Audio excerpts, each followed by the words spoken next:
ಬೀದಿ ಬದಿ ವ್ಯಾಪಾರಿಗಳಿಗೆ ಸರ್ಕಾರದ ಪಿಎಂ ಸ್ವನಿಧಿ, ಸಮೃದ್ಧಿ ಸವಲತ್ತುಗಳ ಬಗ್ಗೆ ಮಾಹಿತಿ ನೀಡಿದ ಅಧಿಕಾರಿಗಳು.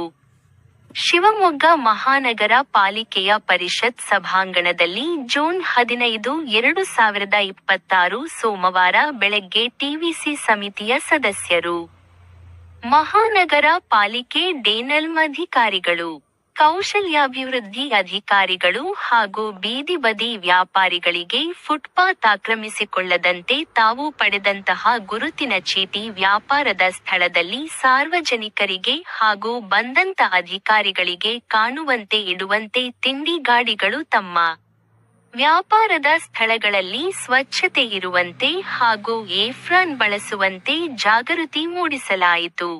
ಪಿಎಂ ಸ್ವನಿಧಿ, ಸಮೃದ್ಧಿ ಯೋಜನೆಗಳ 6 ವರ್ಷಗಳು ಸರ್ಕಾರದ ಹಲವು ಸೌಲಭ್ಯಗಳ ಬೀದಿ ಬದಿ ವ್ಯಾಪಾರಗಳಿಗೆ ವ್ಯಾಪಾರ ಮಾಡಲು ಮೊದಲಿನ ಕಂತು 10,000 ರಿಂದ 15,000, 15,000 ದಿಂದ 25,000, 40 ರಿಂದ 50,000 ವರೆಗೆ ಸಾಲದ ಸೌಲಭ್ಯ ಹೆಚ್ಚಿಸಲಾಗಿದೆ. 50,000 ಸಾಲ ಪೂರ್ಣಗೊಂಡ ನಂತರ 30,000 ವರೆಗೆ ಕ್ರೆಡಿಟ್ ಸಾಲದ ಸೌಲಭ್ಯವೂ ಅವಕಾಶ ಕಲ್ಪಿಸಲಾಗಿದೆ. ಇದುವರೆಗೂ ಯಾರು ಸಾಲ ಪಡೆದಿಲ್ಲವೋ ಅವರು ಅರ್ಜಿ ಸಲ್ಲಿಸಿ ಪಡೆಯಬಹುದು ಎಂದು ಕೌಶಲ್ಯ ಅಭಿವೃದ್ಧಿ ಮಿಷನ್ ವ್ಯವಸ್ಥಾಪಕ ಅಧಿಕಾರಿ ದೇವೇಂದ್ರ ನಾಯಕ ಅವರು ಇದರ ಬಗ್ಗೆ ಮಾಹಿತಿಗಳನ್ನು ನೀಡಿದರು. ನಗರದಲ್ಲಿ ಜನಸಂಖ್ಯೆ ಬೆಳೆದಂತೆ ಸಾರ್ವಜನಿಕರು ಓಡಾಟಕ್ಕೆ ಫುಟ್ಪಾತ್ ಚಿಕ್ಕದಾಗುತ್ತಿವೆ.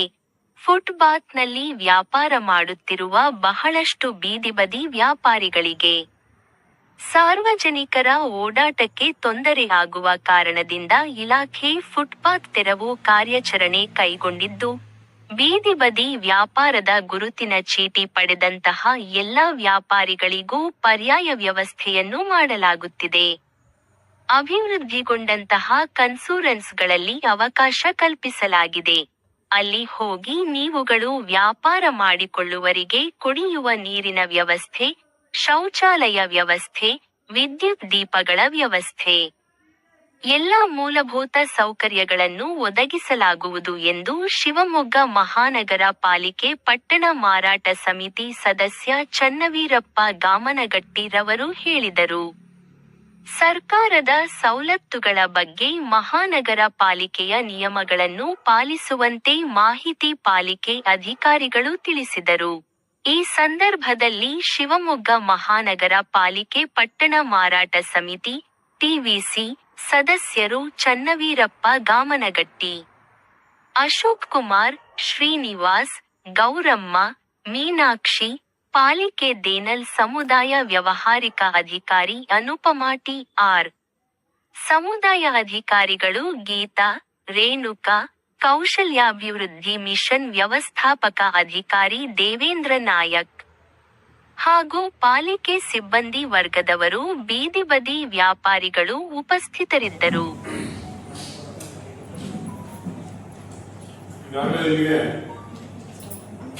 ಬೀದಿ ಬದಿ ವ್ಯಾಪಾರಿಗಳು ಹೇಗೆ ಇರಬೇಕು, ನಿಮ್ಮ ವ್ಯವಹಾರದಲ್ಲಿ ಯಾವ ಥರ ಇರಬೇಕು ವ್ಯವಸ್ಥೆಯಲ್ಲಿ ಈಗ ನಾವು ಎಲ್ಲರೂ ಕೂಡ ಬಂದೇನೆ ಹಂಗಾಗಿಟ್ಟು ವ್ಯವಸ್ಥೆಯಲ್ಲಿ ಎಲ್ಲರೂ ಕೂಡ ಕೈ ಜೋಡಿಸಲು ಮಾತ್ರ ವ್ಯವಸ್ಥೆ ಸುಗಮವಾಗಿ ನಡೀತಾ ಹೋಗ್ತಾರೆ. ಈಗ ನೀವು ಒಂದ್ ಕಡೆ ವ್ಯವಸ್ಥೆನ ಪಾಲಿಸ್ತೇನೆ, ನೀವು ಪಾಲಿಸ್ತೇನೆ, ನಿಮ್ಮ ಪಡೆಗೆ ನೀವು ಹೆಂಗೋ ನಮಗೆ ವ್ಯಾಪಾರ ಮಾಡ್ಕೊಂಡಾಗ ನಾವು ಇನ್ನೊಂದು ಭಾಗದಲ್ಲಿ ಅಧಿಕಾರಿಗಳು ಅಂತ ಇದ್ದೀವಿ. ನಾವು ಒಂದು ಸಿಸ್ಟಮ್ ಅಲ್ಲಿ ವ್ಯವಸ್ಥೆಯಲ್ಲಿ ಒಂದು ನೀತಿ ನಿಯಮಗಳ ಪ್ರಕಾರ ನಿಮ್ಮನ್ನ ಬೀದಿ ಬದಿ ವ್ಯಾಪಾರ ನಾವು ಇಟ್ಕೊಂಡು ನೀವು ವ್ಯಾಪಾರವನ್ನು ಮಾಡಿ ಅಂತ ನಾವು ಕೈ ಜೋಡಿಸಿದ್ರೆ ಮಾತ್ರ ಯಾವುದೇ ಒಂದು ವ್ಯವಸ್ಥೆ ಅಥವಾ ನಿಮ್ಮ ಒಂದು ವ್ಯಾಪಾರ ಆಗಿ ಅದೆಲ್ಲವೂ ಸುಲಭವಾಗಿ ನಡೀತವೆ ಅಂತ ನಾನು ಹೇಳ್ತಾ ಇದ್ದೀನಿ. ಇವತ್ತು ಬಹಳ ಮುಖ್ಯವಾಗಿ ಈಗ ಇದು ಲೋಕ ಕಲ್ಯಾಣ ಮೇಳ ಅಂತ ಈಗ ನಮ್ಮ ದೇಶಾದ್ಯಂತ ಜೂನ್ 1ರಿಂದ ಇದು ರಾಷ್ಟ್ರಮಟ್ಟದ ಒಂದು ಕಾರ್ಯಕ್ರಮ ಈಗ ನಡೀತಿರೋದು. ಇದರಲ್ಲಿ ಬಹಳ ಮುಖ್ಯವಾಗಿ ನಾವು ಏನ್ ಮಾಡ್ತಿದ್ರೆ ಬೀದಿ ಬದಿ ವ್ಯಾಪಾರಿಗಳಿಗೆ ಒಂದು ಜಾಗೃತಿಯಿಂದ ಮೂಡಿಸುವಂಥದ್ದು, ಅವೇರ್ನೆಸ್ ಕೊಡುವಂಥದ್ದು, ಈಗಾಗಲೇ ನೀವೆಲ್ಲ ಹೇಗೆ ಇರಬೇಕು ನಿಮ್ಮ ಜಾಗದಲ್ಲಿ ಅಂತ. ಹಾಗೆ ಯಾರಿಗೆ ಲೋನ್ ಸಿಕ್ಕಿಲ್ಲ ಹೊಸ ಅರ್ಜಿಗಳನ್ನ ಲೋನ್ ತಗೊಂಡು ನಾವು ಲೋನ್ನ ಅಪ್ಲೈ ಮಾಡಿಸೋದು. ಮತ್ತೆ ಕೆಲವರಿಗೆ ಅಪ್ಲಿಕೇಶನ್ ಹಾಕಿರ್ತೀವಿ, ಬ್ಯಾಂಕಿಗೆ ಲೋನ್ ಶಾಂಕ್ಷನ್ ಆಗಿರಲ್ಲ, ಅದನ್ನು ನಾವು ವಿತರಣೆ ಅವರಿಗೆ ಲೋನ್ ಶಾಂಕ್ಷನ್ ಮಾಡಲಿಕ್ಕೆ ಮಾಡಿಸೋದು.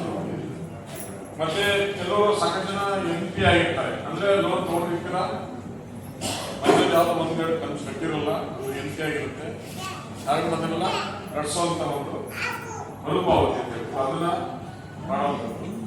ಹೀಗೆ ಬೀದಿ ಬದಿ ವ್ಯಾಪಾರಗಳಿಗೆ ಸಂಬಂಧಪಟ್ಟಂಗೆ ನಾವು ಈ ಒಂದು ಕಲ್ಯಾಣಗಳನ್ನು ನಾವು ದೇಶಾದ್ಯಂತ ಮಾಡ್ತಿದ್ದೀವಿ. ನಮ್ಮ ಜಿಲ್ಲೆಯಲ್ಲೂ ಕೂಡ ಎಲ್ಲ ನಗರಸಭೆಯಲ್ಲಿ ನಾವು ಮಾಡ್ತೀವಿ. ಸುಮಾರು ನಮ್ಮಲ್ಲಿ ಮುನ್ಸಿಪಾಲಿಟಿ 11 ಮುನ್ಸಿಪಾಲಿಟಿ ಇದೆ ನಮ್ಮ ಜಿಲ್ಲೆಯಲ್ಲಿ. ಬೀದಿ ಬದಿ ವ್ಯಾಪಾರಿಗಳಿಗೆ ಬಹಳ ಮುಖ್ಯವಾಗಿ ಒಂದು 3 ವಿಷಯಗಳ ಬಗ್ಗೆ ನಾವು ಮಾತಾಡ್ತೀವಿ. ಈಗ ನಿಮಗೆಲ್ಲ ಗೊತ್ತಿರೋ ಹಾಗೆ ನಿಮಗೆ ಒಂದು ಕಾಯ್ದೆನ ತಂದಿರ ಸರ್ಕಾರದವರು, ಒಂದು ಕಾಯ್ದೆಯನ್ನು ಜಾರಿಗೊಳಿಸಿದ್ರು 2014ರಲ್ಲಿ. ಬೀದಿ ಬದಿ ವ್ಯಾಪಾರಿಗಳ ಜೀವನೋಪಾಯ ಸಂರಕ್ಷಣೆ ಮತ್ತು ನಿಯಂತ್ರಣ ಕಾಯ್ದೆ ಅಂತ. ಇದರಲ್ಲಿ 3 ವಿಷಯಗಳಿದೆ. ಒಂದು ಜೀವನೋಪಾಯ, ಇನ್ನೊಂದೇನಿದೆ ಸಂರಕ್ಷಣೆ ಮತ್ತು ನಿಯಂತ್ರಣ, ಕಂಟ್ರೋಲ್. ಸೊ ಇದು ಕಾಯ್ದೆನೇ ಒಂದು ಜಾರಿಗೊಳಿಸಿದೆ ಸರ್ಕಾರ 2014 ಇಸ್ವಿಯಲ್ಲಿ. ಇದು ಕಾಯ್ದೆ ಅಂತ ನಿಮಗೆಲ್ಲ ಗೊತ್ತು. ಕಾಯ್ದೆ ಅಂತ ಒಂದ್ಸರಿ ಆದ್ಮೇಲೆ ಅದರಲ್ಲಿ ಸಾಕಷ್ಟು ರೂಲ್ಸ್ ರೆಗ್ಯುಲೇಷನ್ಸ್ ಎಲ್ಲ ಇರುತ್ತೆ. ಬೀದಿ ಬದಿ ವ್ಯಾಪಾರ ಸಂಬಂಧಪಟ್ಟಂಗೆ ನೀವು ಬೀದಿ ಬದಿ ವ್ಯಾಪಾರಿಗಳು ಏನ್ ವ್ಯಾಪಾರ ಮಾಡ್ತಿದ್ದೀರಾ, ಎಲ್ಲಿ ವ್ಯಾಪಾರ ಮಾಡ್ತಿದ್ದೀರಾ, ಯಾವ ಜಾಗದಲ್ಲಿ ವ್ಯಾಪಾರ ಮಾಡಬೇಕು, ಆ ಜಾಗದಲ್ಲಿ ಎಷ್ಟು ಒಂದು ಪ್ರದೇಶದಲ್ಲಿ ನೀವು ವ್ಯಾಪಾರ ಮಾಡಬೇಕು, ಆಯ್ತಾ? ಆ ವ್ಯವಸ್ಥೆಯಲ್ಲಿ ನೀವು ಆ ಕಾಯ್ದೆ ಹೇಳೋ ರೀತಿಯಲ್ಲಿ ನೀವು ವ್ಯಾಪಾರ ಮಾಡ್ಕೊಂಡು ಹೋಗ್ಬೇಕು. ಆ ಕಾಯ್ದೆ ತಂದಿರೋದು ಆ ಉದ್ದೇಶಕ್ಕೆ. ಅದ್ರಲ್ಲಿ ನಿಮ್ಮ ಒಂದು ಸಂರಕ್ಷಣೆ ಇದೆ, ಜೀವನೋಪಾಯ ಇದೆ, ಮತ್ತೆ ನಿಯಂತ್ರಣ ಇದೆ. ಈಗ ನಾವು ಜೀವನೋಪಾಯ ಹೇಳೋದಾದ್ರೆ ನಿಮಗೆ ಸರ್ಕಾರದ ಈಗ ಸುಮಾರು 6 ವರ್ಷದಿಂದ ನಾವು PM ಸ್ವನಿಧಿ ಯೋಜನೆಯನ್ನು ಜಾರಿಗೊಳಿಸಿದ್ರು. ಏನು PM ಸ್ವನಿಧಿ ಯೋಜನೆ ಅಂದ್ರೆ ಇದರಲ್ಲಿ ನಿಮಗೆ ಬಹಳ ಮುಖ್ಯವಾಗಿ ನಿಮ್ಮ ಇವೆಲ್ಲ ಈಗ ಕೊರೋನಾ, ಬಿಫೋರ್ ಕೊರೋನಾ ನಿಮಗೆಲ್ಲ ಗೊತ್ತಲ್ಲ, ಕೊರೋನಾ ಟೈಮಲ್ಲಿ ಸಾಕಷ್ಟು ಸಮಸ್ಯೆಗಳು ಪಬ್ಲಿಕ್ ಜನಗಳು ತುಂಬಾನೇ ಸತರ್ಪಟ್ಟರು ಕೊರೋನಾ ಕಡೆಯಿಂದ. ಆಮೇಲೆ ವ್ಯಾಪಾರಸ್ಥರು ಕೂಡ ತುಂಬಾ ಸಮಸ್ಯೆಯನ್ನ ಅನುಭವಿಸಿದ್ರು, ಅದೆಲ್ಲ ನಿಮಗೆಲ್ಲ ಗೊತ್ತಿರೋ ವಿಚಾರ. ಸೊ ಆ ಸಂದರ್ಭದಲ್ಲಿ ಸರ್ಕಾರದವರು ಯೋಚನೆ ಮಾಡಿ ಒಂದು ಈ ಕಾಯ್ದೆ ಜೊತೆಗೆ ನಿಮಗೆ ಒಂದು ಜೀವನೋಪಾಯಕ್ಕೆ ನಿಮ್ಮ ಜೀವನೋಪಾಯಕ್ಕೆ ಒಂದು ಸಪೋರ್ಟ್ ಆಗಿ ಒಂದು ಬೆಂಬಲವಾಗಿ ಒಂದು ಯೋಜನೆಯನ್ನು ಜಾರಿಗೊಳಿಸಿದ್ರು. ಅದು PM ಸ್ವನಿಧಿ ಯೋಜನೆ. ಈ ಯೋಜನೆಯಲ್ಲಿ ಈಗಾಗಲೇ ಮೊದಲ ಹಂತದಲ್ಲಿ ನೀಡಲಾಗುತ್ತಿರುವಾಗೆ ಕೆಲವರು 10,000 ಲೋನ್ ತಗೊಂಡ್ರಿ, ಅನುಕೂಲಿಸಿದ್ರೆ 15,000, ಅದಾದ್ಮೇಲೆ 50,000 ನಿಮಗೆ ಲೋನ್ ಎಲ್ಲ ಸರ್ಕಾರದವರು ಮಾಡಿದ್ರು, ನೀವೆಲ್ಲ ತಗೊಂಡ್ರಿ. ಅದು ಯಾಕೆ ತಗೊಂಡ್ರು ಲೋನ್? ಯಾಕೆ ಸಂದರ್ಭದಲ್ಲಿ ನಿಮಗೆಲ್ಲ ಯಾರು ಕೂಡ ವ್ಯಾಪಾರ ಮಾಡಿಲ್ಲ ಕೊರೋನಾ ಟೈಮಲ್ಲಿ. ಆಮೇಲೆ ಬೀದಿ ಬದಿ ವ್ಯಾಪಾರಿಗಳಿಗೆ ಒಂದು ಬೆಂಬಲವಾಗಿ, ಒಂದು ಸಪೋರ್ಟಿವ್ ಆಗಿ ಒಂದು ಫಂಡನ್ನು ಸಾಲ ರೂಪದಲ್ಲಿ ಕೊಡಬೇಕಂತ ಸರ್ಕಾರ ಯೋಚನೆ ಮಾಡಿ ಆ ಸಾಲ ನಿಮಗೆ ಕೊಟ್ಟಿರಂತೆ. ಸೊ ಅದಾದ್ಮೇಲೆ ನೀವೆಲ್ಲ ಸಾಲ ತಗೊಂಡಿದ್ದೀರಿ, ಕೆಲವು ಸಾಲ ತೀರಿಸಿದಿರಿ, ನೀವು ತೀರಿಸ್ತಾ ಇದ್ದೀರಿ. 10, 15, 50,000 ಲೋನ್ ತಗೊಂಡಿದ್ದೀರಿ, ತೀರಿಸ್ತಾ ಇದ್ದೀರಿ, ಕೆಲವು ತೀರಿಸಿದಿರ.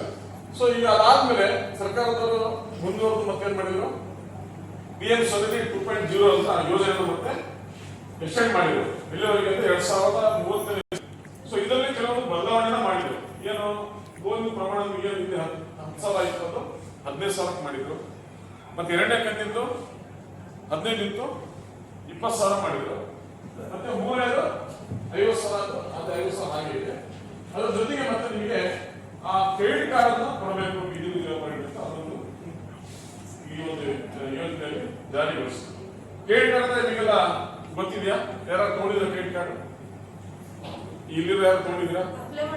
ಅಪ್ಲೈ ಮಾಡ್ಕೊಂಡಿದ್ದೀರಾ? ಯಾರು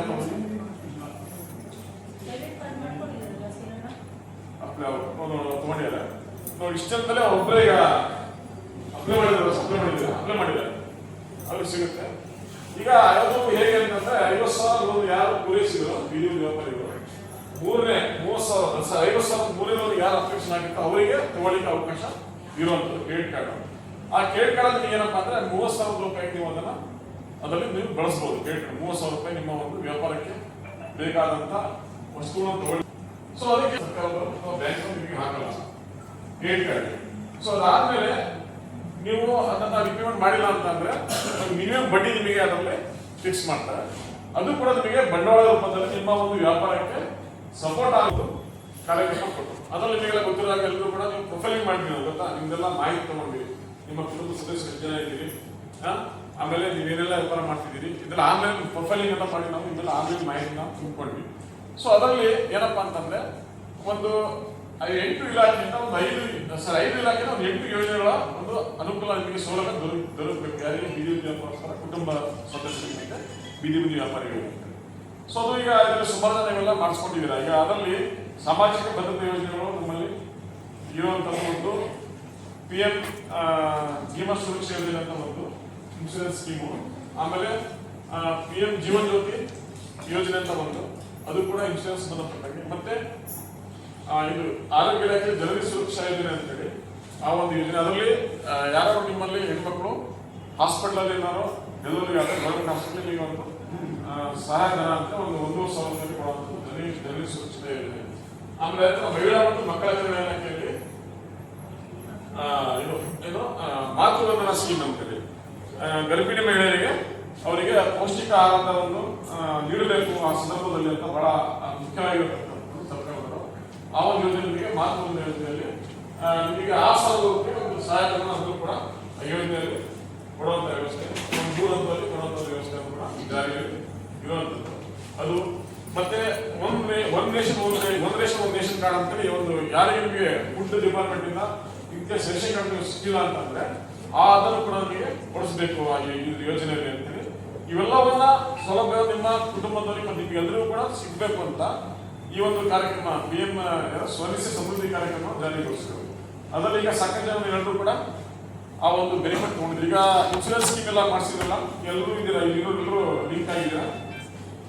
PM ಜೀವನ ಎಲ್ಲರೂ ಯಾರು ನೋಡ್ಕೊಂಡಿಲ್ಲ, ಕೈ ಲೋನ್ ತಗೊಂಡಿರೋರು ಯಾರಿದ್ದೀರಿ? ತಗೊಂಡೇ ಇರೋರು ಯಾರು ಲೋನ್ ತಗೊಂಡಿಲ್ಲ ಆಯ್ತಾ. ಇವಾಗ ಲೋನ್ ತಗೊಂಡಿರೋದ್ರಲ್ಲಿ ಈಗ ನಾನು ಅವಾಗ ಹೇಳಿದಾಗ ಸಾಮಾಜಿಕ ಭದ್ರತಾ ಯೋಜನೆಗಳು ಯಾರು ಮಾಡಿಸಿದ್ರ, ಒಂದು ಜೀವನ್ ಜ್ಯೋತಿ ಯೋಜನೆ ಅಂತ ಇನ್ಶೂರೆನ್ಸ್ ಸ್ಕೀಮು, ಅದು ನೀವೆಲ್ಲರೂ ಕೂಡ ನಿಮ್ಮ ಕುಟುಂಬ ಸದಸ್ಯರೆಲ್ಲರೂ ಕೂಡ ಅದರಲ್ಲಿ ಆ ಯೋಜನೆಯಲ್ಲಿ ನೀವು ಬರಬಹುದು. ಅದು ನಿಮಗೆ 2 ಲಕ್ಷ ರೂಪಾಯಿ ನಿಮಗೆ ಕೊನೆ ಹಂತದಲ್ಲಿ ಸಿಗೋಂಥದ್ದು. ಆಮೇಲೆ ಇನ್ನೊಂದು ಭೀಮಾ ಸುರಕ್ಷಾ ಯೋಜನೆ, ಅದು ಕೂಡ 2 ಲಕ್ಷ ರೂಪಾಯಿ ನಿಮಗೆ ಬೆನಿಫಿಟ್ ಸಿಗುವಂತಹ ಯೋಜನೆ. ಈ 2 ರಿಂದ 4 ಲಕ್ಷ ರೂಪಾಯಿ ನಿಮಗೆ ನಿಮ್ಮ ಒಂದು ಕುಟುಂಬದ ಸದಸ್ಯರಿಗೆ ಏನೇ ಒಂದು ಅಕಸ್ಮಾತ್ ಏನಾದ್ರು ಆಘಾತ ಆಯ್ತು ಅಂದ್ರೆ ಅಥವಾ ಏನಾದ್ರು ಮರಣ ತಿಂಗಳಿಗೆಲ್ಲ ವರ್ಷಕ್ಕೆ ನಿಮ್ಮ ಅಕೌಂಟ್ ಅಲ್ಲಿ ನೀವು ಅಮೌಂಟ್ ಅನ್ನು ಇಟ್ಟಿದ್ರೆ ಅದು ಆಟೋಮೆಟಿಕ್ ಆಗಿ ಕಟ್ ಮಾಡ್ತಾರೆ. ಅದಕ್ಕೆ ಮುಂಚೆ ನೀವು ಬ್ಯಾಂಕಿಗೆ ಹೋಗಿ ಈ ಯೋಜನೆಯಲ್ಲಿ ನೀವು ಸೇರ್ಪಡೆ ಆಗಬೇಕು.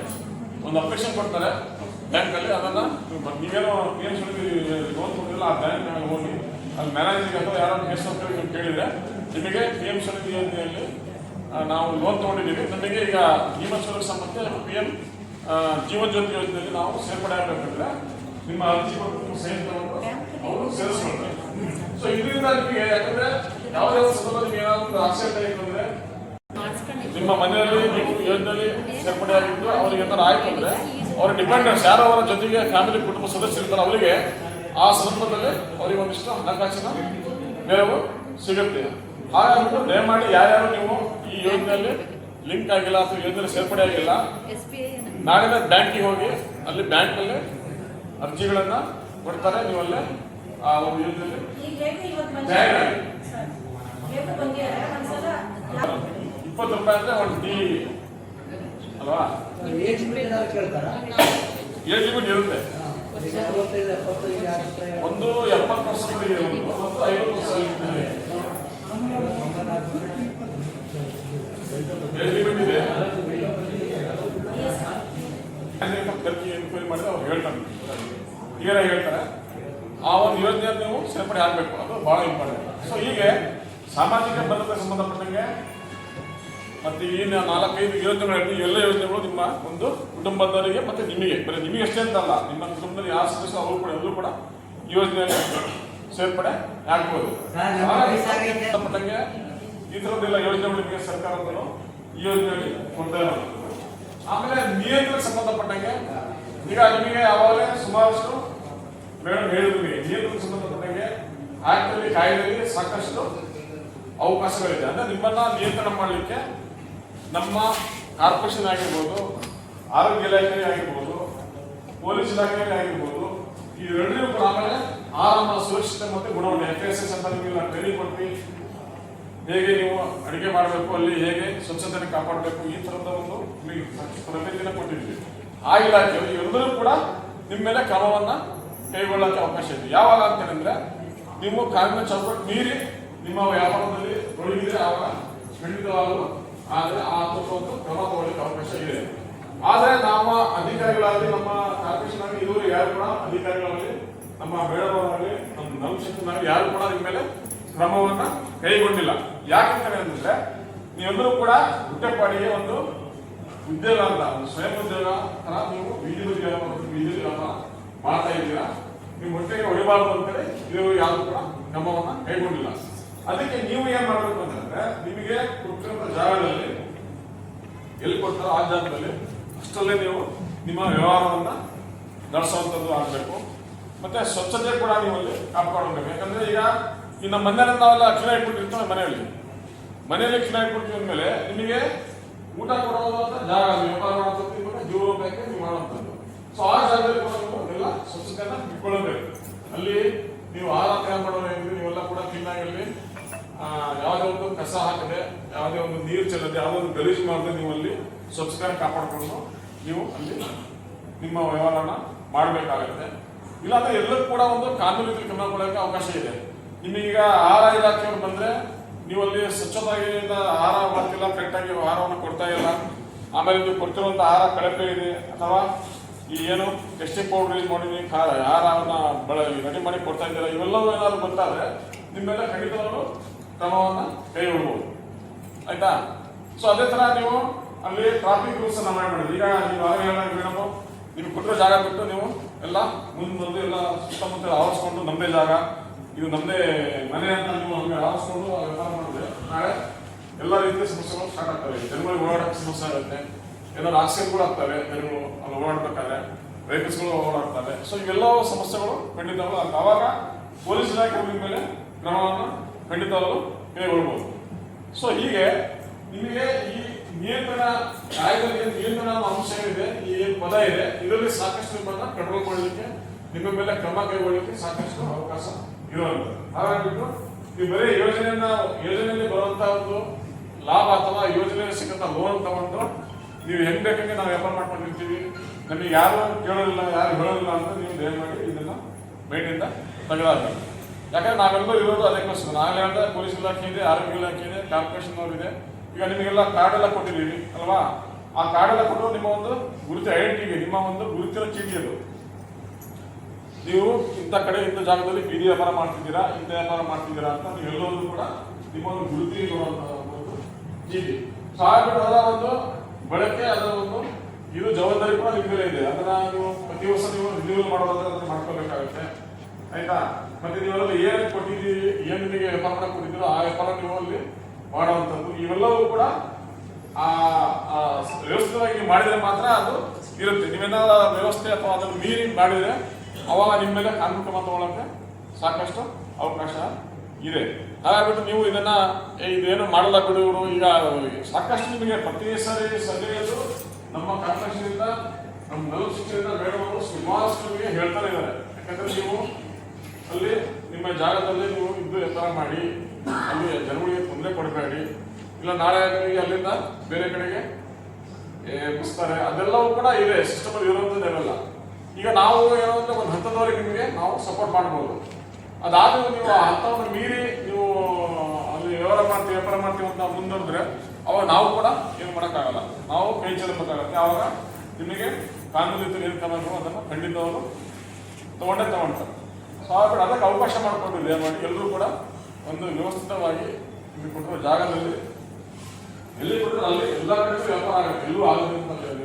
ಈಗ ಒಳ್ಳೆ ತಿಂಡಿ ಅಥವಾ ಒಳ್ಳೆ ತರಕಾರಿ ಮಾರ್ತೀವಿ ಕೊಡ್ತೀವಿ ಅಂತ ಅಂದ್ರೆ ಜನ ಖಂಡಿತ ಹುಡ್ಕೊಂಡು ಬರ್ತಾರೆ, ಅದರಲ್ಲಿ ಎರಡು ಮಾತಿಲ್ಲ. ಹಂಗಾಗ್ಬಿಟ್ಟು ಈಗ ಸ್ಟಾರ್ಟಿಂಗ್ ನಿಮಗೆ ಶಿಫ್ಟ್ ಮಾಡಿದಾಗ ಬೇರೆ ಕಡೆಗೆ ಅವ್ರು ಹೇಳಿದಾಗ ಸ್ವಲ್ಪ ದಿನ ಇದಾಗ್ಬೋದು, ಏನೋ ಸ್ವಲ್ಪ ದಿನ ವ್ಯಾಪಾರ ಆಗದೆ ಇರ್ಬೋದು, ಸ್ವಲ್ಪ ಟೈಮ್ ತಗೋಬಹುದು, ಯಾವ್ದಕ್ಕಾದ್ರೂ ಒಂದು ಟೈಮ್ ತಗೊಳುತ್ತೆ. ಹಾಗಾಗ್ಬಿಟ್ಟು ನೀವು ಇಲ್ಲ ಅಲ್ಲಿ ವ್ಯಾಪಾರ ಆಗಲ್ಲ, ನಾವು ಇಲ್ಲೇ ಇರ್ತೀವಿ ಅಂತ ಅನ್ನೋದು ಕೂಡ ಅದು ನಿಮ್ಮ ಒಂದು ತಪ್ಪು ಕಲ್ಪನೆ. ನೀವಲ್ಲೇ ಹೋಗ್ಬೇಕು, ಹೋಗಿ ಅಲ್ಲಿ ಮಾಡಿದಾಗ ಬಂದೇ ಬರುತ್ತೆ ವ್ಯಾಪಾರ, ಜನಗಳು ಬಂದೇ ಬರ್ತಾರೆ, ವ್ಯಾಪಾರ ಆಗೇ ಆಗ.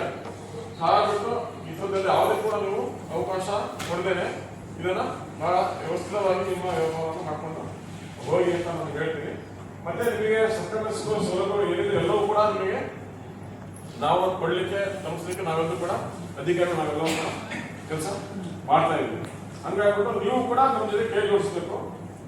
ಜೋಡಿಸಿದಾಗ ಮಾತ್ರ ಇವೆಲ್ಲವೂ ಕೂಡ ಸರ್ಕಾರ ಯೋಜನೆಗೆ ತಲುಪುತ್ತೆ, ಅದರ ಲಾಭ ನಿಮಗೂ ಸಿಗುತ್ತೆ. ಮತ್ತೆ ಅದನ್ನು ನೀವು ಬಳಸ್ಕೊಂಡು ಉತ್ತಮ ರೀತಿಯಲ್ಲಿ ನೀವು ಅಭಿವೃದ್ಧಿ ಆಗಬೇಕು ಅಂತ ಹೇಳ್ತಾ ಅವಕಾಶಕ್ಕೆ ನಾನು ಧನ್ಯವಾದ. ಮೆಗಾ ಹಾಸ್ಪಿಟಲ್ ಏರಿಯಾದಲ್ಲಿ 100 ಮೀಟರ್ ವಾತಾವರಣದಲ್ಲಿ ತಂಬಾಕನ್ನ ನಿಷಿದ್ಧ ಆಗಿದೆ. ಇಮ್ಮಿಡಿಯೇಟ್ ಆಗಿ ಅರೆಸ್ಟ್ ಮಾಡ್ತಾರೆ ಅಲ್ವಾ? ಬೀದಿ ಬದಿ ವ್ಯಾಪಾರಿಗಳು ಈ ರೀತಿ ಆಗ್ಬಿಟ್ರೆ ಮೊನ್ನೆ ನಾನು ಒಂದು ರಿಯಲ್ ಪ್ರಣಮಾಯ ಚೇಂಬರ್ ಆಫ್ ಕಾಮರ್ಸ್ ಅಲ್ಲಿ 4 ದಿನದ ಹಿಂದೆ ಒಂದು ಸಭೆ ಆಯಿತು. ನಾನು ನಾಗರಿಕ ಹಿತರಕ್ಷಣಾ ವೇದಿಕೆಯಲ್ಲೂ ಕಾರ್ಯದರ್ಶಿ ಇದ್ದೀನಿ, ಕರೆಸಿದ್ರು, ಹೋಗಿದ್ದೆ. ಅಲ್ಲಿ ಏನಾಯ್ತು ಅಂತ ಹೇಳಿದ್ರೆ ಕೆಲವು ಜವಳಿ ವರ್ತಕರು ಮತ್ತೆ ಸಾರ್ವಜನಿಕರು, ಹಿರಿಯ ನಾಗರಿಕರು ಕಂಪ್ಲೇಂಟ್ ಕೊಟ್ಟಿದ್ದಾರೆ.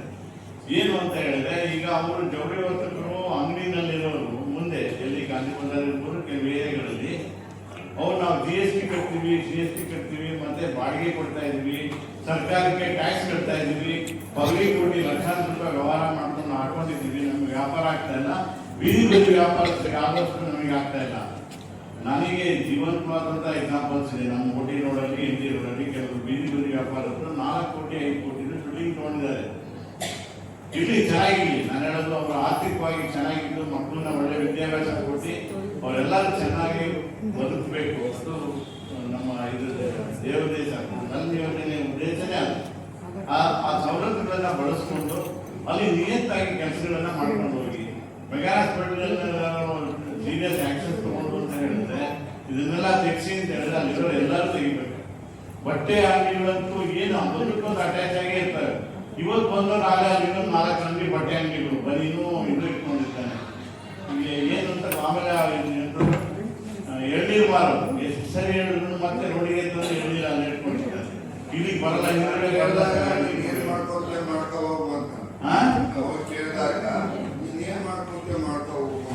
ಅಲ್ಲ. ಆಮೇಲೆ ಬಟ್ ಮೆಗಾ ಹಾಸ್ಪಿಟಲ್ ಮಾತ್ರ ನಿಜವಾಗೂ ಬಹಳ ಸಮಸ್ಯೆ ಆಗಿದೆ. ದಿನ ಆಮೇಲೆ ಆ ಗಾಡಿಗಳು ಈಗ ಯಾರ್ಯಾರಿದ್ದಾರೆ ಮತ್ತೆ ತೆಗೆಯುವಂತ ಪ್ರಕ್ರಿಯೆ ಮಾಡಲೇಬೇಕಾಗುತ್ತೆ ಮೇಡಮ್, ಪ್ಲೀಸ್. ಈಗ ಯಾರೇ ಮತ್ತೆ ಗಾಡಿಗಳು ಮತ್ತೊಂದು 15 ಗಾಡಿಗಳು ತಂದು ಅಲ್ಲಿ ಇಟ್ಬಿಟ್ಟಿರ್ತಾರೆ. 2-3 ಗಾಡಿಗಳು ಒಟ್ಟಿಗೆ ಇದಾವೆ. ಆ ಗಾಡಿಗಳನ್ನೆಲ್ಲ ತೆಗಿಲೇಬೇಕು.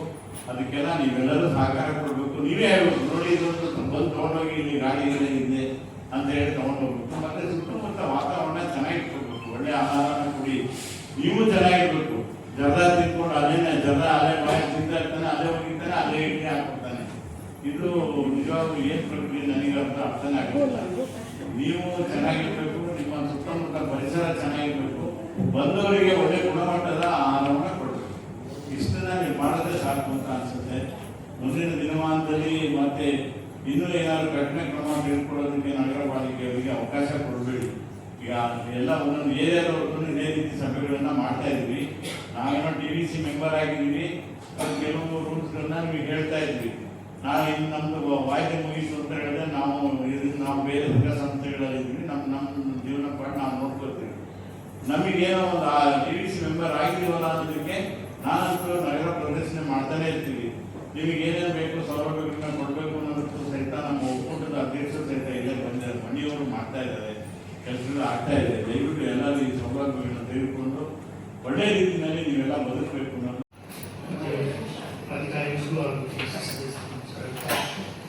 ನಿಮಗೆ ಈ ರಾಜ್ಯ ಮತ್ತು ದೇಶದಲ್ಲಿ ನೋಡ್ತಾ ಇದ್ರೆ ದಿನನಿತ್ಯ ನಮಗೆ ರಾಜ್ಯದಿಂದ ಬೇರೆ ಬೇರೆ ಸ್ಟೇಟಿಂದ ಪ್ರತಿಯೊಬ್ಬರಿಗೂ ಅವಕಾಶ ಕೊಡದೆ JCBಯಿಂದ ಹೊರತಿ ತೆಗಿತಾ ಇರೋ ಮಾಹಿತಿಗಳು ಬರ್ತಾ ಇರೋದು ಪ್ರತಿಯೊಂದು. ಆದರೆ ಶಿವಮೊಗ್ಗ ಜಿಲ್ಲೆ, ಶಿವಮೊಗ್ಗ ನಗರದಲ್ಲಿ ಅದು ಯಾವುದೇ ರೀತಿಗಳನ್ನ ನಿಮ್ಮನ್ನ ಟಚ್ ಮಾಡ್ತಾ ಇಲ್ಲ. ಯಾಕಂದ್ರೆ ಹಿಂದೆನೆ ಸುಮಾರು ಸಲ ನಿಮ್ಮನ್ನ ಎದುರಿಸ್ಬೇಕಾದ್ರೆ ನಾವು ನಿಮ್ಮನ್ನ ಕುಂದು ಕೊರತೆಗೋಸ್ಕರ ನಾವೇ ಸ್ವತಃ TVC ಕಮಿಟಿ ಅಧಿಕಾರಿಗಳನ್ನ ಹೋಗಿ, ಸರ್ ನಮಗೆ 100 ಅಡಿ 100 ಮೀಟರ್ ಸರೌಂಡಿಂಗ್ ಅಲ್ಲಿ ನಮ್ಗೆ ಅವಕಾಶ ಮಾಡ್ಕೊಡಿ, ನೀವು ಇಲ್ಲಿ ಇಟ್ಟಿದ್ರೆ ಹೇಗೆ ಅಂತ ಹೇಳಿ. ಯಾಕಂದ್ರೆ ಇದನ್ನ ಯೋಜನೆ ಮಾಡ್ಬೇಕಾದ್ರೆ ಹಿರಿಯರಿದ್ದಾರೆ, ನಾಗರಿಕ ಹಿತರಕ್ಷಣೆ ಇರ್ಬೋದು, ಅನಾಜಾರ ಹೋರಾಟ ಇರ್ಬೋದು, ಇದು ಬೇರೆ ದೊಡ್ಡ ಗ್ರಾಮ ಸತ್ಯವೇರು ಅವ್ರು ಕೊಟ್ಟಂತ ದುಡ್ಡಾಕಿ ನಮ್ಮ ಶಿವಮೊಗ್ಗ ಈ ರೀತಿ ಇರಬೇಕು, ಇಲ್ಲಿ ವಿಮಾನ ಬರಬೇಕು, ಇಲ್ಲಿ ಮೆಡಿಕಲ್ ಕಾಲೇಜ್ ಬರಬೇಕು, ಮುಂದಿನ ಪೀಳಿಗೆ ಈ ರೀತಿ ಮಾಡ್ಬೇಕು ಅಂತಿದ್ದಾರೆ. ಫುಟ್ಪಾತ್ ಅನ್ನ ಸಾರ್ವಜನಿಕರು ಓಡಾಡಬೇಕು ಅಂತ 3 ಅಡಿ 15 ಅಡಿಗಳ ಹಾಕಿಕೊಂಡಿದ್ದಾರೆ. ಸೈಕಲ್ ಪಾತ್ರಗಳನ್ನ ಮಾಡಿದ್ದಾರೆ. ಈ ಉದ್ದೇಶ ಅರ್ಥ ಮಾಡ್ಕೊಳ್ಳೋದು ವಾಹನಗಳನ್ನು ಹೆಚ್ಚಿಸಿ ವಾಕಿಂಗ್ ಮಾಡಿ ಮತ್ತೆ ಸೈಕಲ್ ಪಾತ್ರ. ಬಟ್ ಅದಕ್ಕೋಸ್ಕರ ಮಾಡಿರುವಂತಹ ಅವ್ರ ಯೋಜನೆಗಳನ್ನ ನಾವು ಪೂರ್ತಿ ಆಕ್ರಮಣ ಮಾಡ್ಕೊಂಡಿದ್ದೀವಿ. ನಾವು ವ್ಯಾಪಾರ ಮಾಡಬೇಕಾದ್ರೆ ಅರ್ಜಿಗಳನ್ನ ಸಲ್ಲಿಸ್ತೀವಿ. ಸರ್ ನಾನು ಬಡವ ಇದ್ದೀನಿ, ಆರ್ಥಿಕವಾಗಿ ದುರ್ಬಲ ಇದ್ದೀನಿ, ಪ್ರತಿ ಒಂದೊಂದು ಕೊಟ್ಟಾಗ ಅದನ್ನ ಪರಿಶೀಲನೆ ಮಾಡುತ್ತೆ. ಪರಿಶೀಲನೆ ಮಾಡಿ ಗವರ್ಮೆಂಟ್ ಕಂಪನಿ ನೀವು ಕೊಡ್ಬೇಕು ಬೇಡ ಅನ್ನೋದನ್ನ ತೀರ್ಮಾನ ಮಾಡ್ಕೊಂಡು ಅದನ್ನ ಕೊಡುತ್ತೆ. ನೀವು ಏನೇ ಅಕಸ್ಮಾತ್ ಈ ಕಾನೂನುಗಳನ್ನ ಮೀರಿದ್ರೆ ನೀವು ಏನೇ ಶಿಕ್ಷೆ ಕೊಟ್ಟರು ನಾವು ತೊಗೊಂಡ್ ದಿವಸ ಗಾಡಿ ಎತ್ಕೊಂಡು ಬಂದ್ರೆ ನೀವು ಬಾಂಡ್ ಪೇಪರ್ ಬರ್ಕೊಟ್ಟಿರ್ತಾರೆ, ನೋಟ್ರಿ ಮಾಡಿ ಮರ್ತಿರ್ಬೇಕು ನೋಡಿ. ಆದ್ರೆ ಇಲ್ಲೆಲ್ಲ ಅಧಿಕಾರಿಗಳು ಬೇರೆ ಬೇರೆ ಅದು ನಮಗೆ ಕೊಡ್ತಾರೆ, ನಮ್ದು ನಮ್ಮ ಮನೆ ಜಾಗ ಇದು ಮಾಡ್ತಾರೆ, ಅಂಗಡಿ ಜಾಗ ಆಗ್ತಾ ಇದ್ದಾರೆ. ಹಾಗಾಗಿ ಎಷ್ಟೇ ಸಲ ಬಂದ್ರು ನೀವು ಗೆಲ್ಸಿಲ್ಲ. ಯಾಕಂದ್ರೆ ಇದರಿಂದಲೇ ಆಲ್ಕೋಳ ಸರ್ಕಲ್ ಇಂದ ಎತ್ಕೊಂಡು MR ಸರ್ಕಲ್ ಅವರು ಆಲ್ರೆಡಿ ನಡೆಸಲೇ ಇರ್ಬೇಕನ್ನೋ ಒಂದು ಆದೇಶ ಬಂದ್ಬಿಡ್ತು. ಅವಾಗ ಯಾರಿದ್ರು SP ಲಕ್ಷ್ಮೀನಾರಾಯಣ ಅವರಿದ್ರು, DSP ಪ್ರಸಾದ್ ಮುಖರ್ಜಿ ಅವರಿದ್ರು, ಆಮೇಲೆ ಟ್ರಾಫಿಕ್ ಇನ್ಸ್ಪೆಕ್ಟರ್ ಗೌರಿದ್ರು. ಇವರಿಂದ ಮುರಾಜಿಂದ ಎತ್ಕೊಳ್ಬೇಕು. ಯಾವುದೇ ಕಾರಣಕ್ಕೂ ನಾವು ಬಿಡೋದೇ ಹಚ್ಚಲ್ಲ ಅಂತ ಅಧಿಕಾರಿಗಳೆಲ್ಲ ಮನವರಿಕೆ ಮಾಡ್ತೀವಿ. ನೆನಪಿರ್ಬೋದು, ನೀವೆಲ್ಲರೂ ಯಾವುದೇ ಕಾರಣಕ್ಕೂ ಅಂಗಡಿನ ಹಾಕಕ್ಕೆ ಕೊಡಲ್ಲ ಅಂತೇಳಿ ಡಿಸೈಡ್ ಮಾಡೋದು. ನೀವೆಲ್ಲ ಹೋಗ್ತಾ ಯಾರು ಕೊಡ್ತಿದ್ದಾರೆ ಅವ್ರ ಹತ್ರ ಹೋಗಿ ನಮಗೆ ಫುಟ್ಪಾತ್ ಕ್ಲಿಯರ್ ಮಾಡ್ಬೇಕು ಅಂತ ಕೋರ್ಟಿಂದ ಆದೇಶ ಬಂದಿದೆ ಅಂತ ನಾವೆಲ್ಲ ಹೋರಾಟ ಮಾಡ್ಕೊಂಡು ನಮಗೇನು ಆಯ್ಕೆ ಕಾಯ್ದೆ ಏನು ಹೇಳ್ತದೆ ಅಧಿಕಾರಿಗಳು 2014ನೇ ಆಕ್ಟ್ ಸಂರಕ್ಷಣೆ ಮತ್ತೆ ಜೀವನ ಸಂರಕ್ಷಣೆ ಇದೆಯಲ್ಲ ಆ ಆಕ್ಟ್ ಪ್ರಕಾರ ನಮ್ಮೆಲ್ಲ ರಕ್ಷಣೆ ಕೊಡಿರ್ತೀವಿ. ಅವ್ರನ್ನೆಲ್ಲ ರಿಕ್ವೆಸ್ಟ್ ಮಾಡ್ಕೊಡ್ತೀವಿ, ನೀವೆಲ್ಲ ಏನಿದ್ರು ನಿಮ್ಮನ್ನೆಲ್ಲ DSP SP ಅವ್ರ ಹತ್ರ ಕರ್ಕೊಂಡೋಗಿ ನಿಮ್ಮ ಕಾನೂನುಬದ್ಧವಾಗಿ ನಾವು ನೀವು ಹೇಳಿದ್ರೆ ನಾವು ಕೇಳ್ತೀವಿ ಅಂದಾಗ ಆಲ್ಕೋಳ ಸರ್ಕಲ್ ಇದ್ದಿದ್ದಲ್ಲ, ಅದು ಮೆಗನ್ ಹಾಸ್ಪಿಟಲ್ ಅಂತ ನೀವು ಯಾರೇ ID ಕೊಟ್ಬಿಟ್ಟು ಲಕ್ಷಾಂತರ ರೂಪಾಯಿ ಕೊಟ್ಟು ನಿಮಗೆ ID ಕಾರ್ಡ್ ಫ್ರೀ ಲೈಸೆನ್ಸ್ ಕೊಡ್ತಿದೆ. ಬೇರೆ ಲಕ್ಷಾಂತರ ರೂಪಾಯಿ ಕೊಟ್ಟು ಅದೇ ಲೈಸೆನ್ಸ್ ಹಾಕ್ಸ್ಕೋಬೇಕು. ಆದ್ರೆ ನಿಮಗೆ ಫ್ರೀ ಲೈಸೆನ್ಸ್ ಅನ್ನು ಕೊಟ್ಟಿದೆ, ಆ ಸ್ಮಾರ್ಟ್ ಪ್ರಮಾಣ ಪತ್ರ ID ಕಾರ್ಡ್ ಕೊಟ್ಟಿದೆ, ಸ್ಕ್ಯಾನರ್ ಇದೆ, ಯಾರು ಕುಟುಂಬ ನಿರ್ವಹಣೆ ಮಾಡ್ಕೊಳ್ಳೋ ಅವಕಾಶ ಕೊಟ್ಟಿದೆ. ಇದು ನಿಮ್ಗೆ ಅರ್ಥ ಆಗ್ತಾ ಇಲ್ಲ. ನಿಮಗೆ ಇಷ್ಟೊಂದು ಯೋಜನೆಗಳೆಲ್ಲ ಲಿಂಕ್ ಹೇಳಿದ್ದಾರೆ, ಪ್ರತಿಯೊಂದೊಂದು ಮಾಹಿತಿ ಹೇಳ್ತಾರೆ ಅಂದ್ರೆ ಬಹುಶಃ ನಿಮಗೆ ಪಾರದರ್ಶಕವಾಗಿ ಏನು ಹೇಳ್ತಾರೆ ಅಂದ್ರೆ ಮಹಾನಗರ ಪಾಲಿಕೆ ಪ್ರತಿಯೊಂದನ್ನು ನಿಮ್ಮ ಹತ್ರ ಹೇಳ್ತಾರೆ. ಯಾರ್ಯಾರು ನಿಮ್ಮ ಹತ್ರ ಮೊದಲು ಹೇಳ್ತಾರೆ, ಆಮೇಲೆ ನೀವು ಎಲ್ಲರೂ ಲೈನ್ ಮಾಡ್ಕೊಂಡು ಅವತ್ತು ಸರ್ವೆ ಮಾಡೋದು ಎಷ್ಟಿತ್ತು ಅಂದ್ರೆ 50 ಅಂಗಡಿ ಇತ್ತು. 50 ಅಂಗಡಿ ಬೇಕಾದ್ರೆ ಲತಾ ಮೇಡಮ್ ಇದ್ದು, ಲತಾ ಇದ್ದು, ಸುಮಂತ ಇದ್ದಲ್ಲ, ಅವ್ರ ಹತ್ರ ಎಲ್ಲ ಅವ್ರ ಹತ್ರನೇ ಪೂರ್ತಿ ಸರ್ವೆ ಮಾಡ್ಕೊಂಡು ಯಾರ್ಯಾರು ಅಂಗಡಿ ಮಾಡಿದ್ರು ಅವ್ರಿಗೆ ಅವಕಾಶ ಮಾಡಿಕೊಟ್ಟು 50 ಅಂಗಡಿ ಇತ್ತು. 4 ಅಂಗಡಿಗಳನ್ನ ಹಾಕಿದ್ರು. ಇವತ್ತು 350 ಅಂಗಡಿ ಇದ್ದಾರೆ. ಮುಂದ್ಗಡೆ ಒಂದು ಅಂಗಡಿ ಇಟ್ಟಿದ್ದಾರೆ, ಇನ್ನೊಂದು ಅಂಗಡಿ ಇಟ್ಟಿದ್ದಾರೆ, ಪಕ್ಕದಲ್ಲಿ ಓಟ್ ಇಟ್ಕೊಂಡಿದ್ದಾರೆ. ಬದುಕಿಗೆ ಎಷ್ಟು ಬೇಕೋ ಅಷ್ಟು ಇಟ್ಕೋಬೇಕು. ಪದೇ ಪದೇ ಬಂದು ಹೇಳಿದಾಗ ಇಲ್ಲೆಲ್ಲ ಮಾಡಿ ಇವರು ಅಪ್ಲೋಡ್ ಮಾಡಿರ್ತಾರೆ. ಸರ್ ಇದು ಪೂರ್ತಿ ಸಾರ್ವಜನಿಕರಿಗೆ ಯಾರಿಗೂ ತೊಂದರೆ ಇಲ್ಲ, ಬೀದಿ ಬದಿ ವ್ಯಾಪಾರ ಇರೋದು ಅವರನ್ನು ದುರ್ಮಯ ಮಾಡಲಿಕ್ಕೆ ಅವಕಾಶ ಮಾಡ್ಕೊಂಡಿದ್ದಾಗ ಬೇರೆ ಸೆಕ್ರೆಟರಿಯವ್ರಿಗೂ ರಿಕ್ವೆಸ್ಟ್ ಮಾಡ್ಕೊಂಡು ಚೆನ್ನಾಗಿದೆ ನೋಡು. 2 ದಿನ ಆಗಿದ ತಕ್ಷಣ ಪೂರ್ತಿ ಮತ್ತೆ ಆಕ್ರಮಣ, ಈ ರೀತಿ ಆಕ್ರಮಣ ಮಾಡ್ಕೊಂಡ್ರೆ ಇದು ಅದೇ 3ನೇ ಸಲ ಮಾಡ್ತಾರೆ. 3ನೇ ಸಲ ಮಹಾನಗರ ಪಾಲಿಕೆಯವರು ಬಂದು ಮೆಗಾ ಹಾಸ್ಪಿಟಲ್ ಹತ್ರ ಮಾಡ್ತಾರೆ, ಫ್ರೀಡಂ ಪಾರ್ಕ್ ಹತ್ರ ಮಾಡಿ. ಈಗ ಆಲ್ಕೋಳ ಸರ್ಕಲ್ ಅಂತ ಹೇಳ್ತೀವಿ ನಾವು ಅವರಲ್ಲಿ ಸರ್ ಜಾಗ ಆಕ್ಸಿಡೆಂಟ್ ಆಗಿದೆ ಅವರು ಅಂದಾಗ ಮಾಧ್ಯಮದೆಲ್ಲ ಬಂದಾಗ ಪಾರ್ಕ್ ಅಡಿ ಹೋಗಿ ಜಿಲ್ಲಾಧಿಕಾರಿ ಗುರುದತ್ತ ಹೆಗಡೆ ಅವರ ಹತ್ರ ಕೂತ್ಕೊಂಡು ಪಾರ್ಕ್ ಬರಲ್ಲ, ಪಾರ್ಕ್ ಆಕ್ಟಿವಿಸ್ಟ್ ಆದ್ರೂ ಅಪ್ಲಿಕೇಶನ್ ಎಲ್ಲ ಸ್ವಲ್ಪ ಜಾಗ ಮಾಡ್ಕೊಂಡು ವ್ಯವಸ್ಥೆ ಮಾಡುವಂತ ರಿಕ್ವೆಸ್ಟ್ ಎಲ್ಲ ಮಾಡ್ಕೊಂಡು ಮಾಡಿ ಸರ್ ಅದು ಹೋಗಲ್ಲ, ವ್ಯಾಪಾರ ಆಗುತ್ತೆ ಬಿಡುವಂತ. ಈಗ ಬಂದಿರೋದು ದೇವರಾಜ್ ಅವರೆಲ್ಲ ಸರ್ಕರಿಸ್ಬಿಟ್ಟು ನಾವು ಕಾನೂನು ಇರತ್ತಪ್ಪ, ಇಲ್ಲ ಅಂದ್ರೆ ಈ ಕೆಲಸ ಎಲ್ಲಾದ್ರೂ ಕೆಲಸ ಕಾನೂನು ಇರತ್ತಪ್ಪ ಅಂತ ಯಾರು ನಾವು ಅವಕಾಶ ಕೊಡಲ್ಲ, ನೀವು ಎಲ್ಲಿಗೆ ನೋಡ್ಕೊಳ್ಳಿ ಅನ್ನೋ ಕೊಟ್ಟು ಈಗ ಆಟಕ್ಕೆ ಕೊಡಲ್ಲ ಅಂತ ಡಿಸೈಡ್ ಮಾಡೋದು. ಈ ಸಬ್ಜೆಕ್ಟ್ ಅವ್ರು ಎಲ್ಲೋ ಬೇಕು ಐಟೆನ್ಷನ್ ಓದಿರ್ತಾರೆ ಅಂದ್ರೆ ಅವರಿಗೆ ಸಬ್ಜೆಕ್ಟ್ ಅವಕಾಶ ಅದು ತಾತ್ಕಾಲಿಕ, ಅಲ್ಲೂ ಕೊಡಕ್ಕಾಗಲ್ಲ. ಐಟೆನ್ಷನ್ ಓದಿ ಯಾವ ಟೈಮಲ್ಲಿ ಏನಾಗುತ್ತೆ ಗೊತ್ತಿಲ್ಲ, ಯಾವಾಗ ಕರೆಂಟ್ ಪಾಸ್ ಆಗ್ತದೆ, ಮಳೆಗಾಲ ಬಂದ್ರೆ ಸ್ಪಾರ್ಕ್ ಎಲ್ಲ ಆಗುತ್ತೆ ಏನಾಗುತ್ತೆ ಗೊತ್ತಿಲ್ಲ, ಕರೆಂಟ್ ಇದ್ರ ಪ್ರಕಾರ ಇರಂಗಿಲ್ಲ ಆಲ್ಮೋಸ್ಟ್. ಬಟ್ ಈ ಪರಿಸ್ಥಿತಿ ಮುಂದಿನ ವಾತಾವರಣದಲ್ಲಿ ನಿಮ್ಗೆ ಮಾರ್ಕೆಟ್ ಆಗುತ್ತೆ ಬರ್ತದೆ, ನೀವು ಬೇಡ ಸರ್ ದೂರ ಕಡೆ ಹೋದ್ರೆ ಹೆಂಗಾಗತ್ತೆ ಅಂತ ಒಂದ್ಸಲ ಹೋಗಿ ಅದು ಮಾರ್ಕೆಟ್ ಆಗುತ್ತೆ. ತರಕಾರಿ ಬೇಕಂದ್ರೆ ನಾವು ಹುಡ್ಕೊಂಡು ಬಂದೇ ಬರ್ತೀವಿ. ಈಗ ನಾವು ಮೀನ್ ಮಾರ್ಕೆಟ್ಗೆ ಎಲ್ಲಿಂದ ಎಲ್ಲಿ ಹುಡ್ಕೊಂಡ್ ಬರ್ತೀವಿ, ಗಾಂಧಿ ಬಜಾರ್ ಹುಡ್ಕೊಂಡ್ ಬರ್ತೀವಿ. ಈ ಕಲ್ಪನೆ ತೆಗೀರಿ.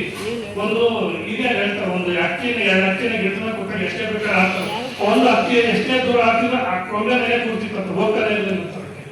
ಯಾಕಂದ್ರೆ ಪ್ರಪಂಚ ಎಲ್ಲ ಕೊಂಬೆ ಕಳೆದಿದ್ಮೇಲೆ ಎಲ್ಲರ ಆಯ್ತಪ್ಪ ಯಾವ ಕೊಂಬೆ ಇರ್ತಾರೆ ಹುಡ್ಕೊಂಡು ಹೋಗ್ತೀನಿ ಅಂತ.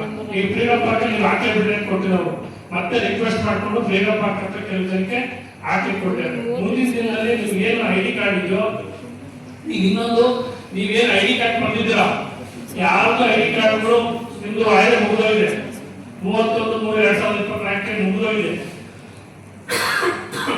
ಅದೆಲ್ಲ ರಿನ್ಯೂವಲ್ ಮಾಡಿಸ್ಬೇಕು.